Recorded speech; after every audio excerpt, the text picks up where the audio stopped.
Hello everyone, how are you doing? This is MD Tech here with another quick tutorial. In today's tutorial, I'm going to show you guys how to go about uninstalling the Adobe Acrobat Reader from your Windows 11 computer. This will apply for other versions of Windows as well, such as Windows 7, Windows 8, and Windows 10. And this should be a pretty straightforward process, and let's go ahead and jump right into it. So all you have to do is select the magnifying search icon in your taskbar, and you want to search for Control Panel. Best match should come back with Control Panel, so go ahead and open that up.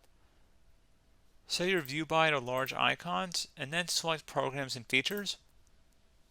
Select the Adobe Acrobat Reader DC, and select Uninstall.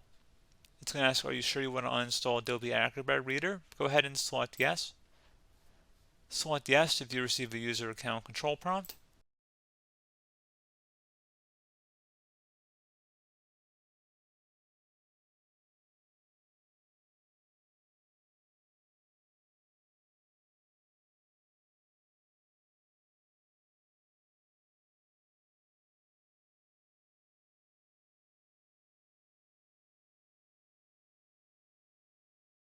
And once that's done, I would recommend closing out of here and restart your computer.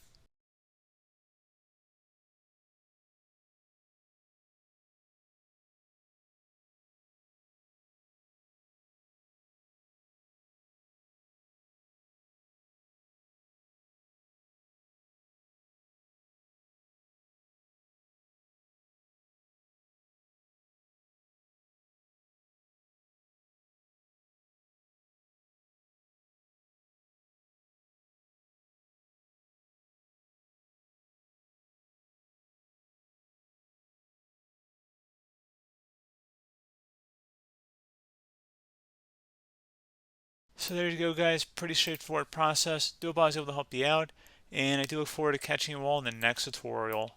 Goodbye.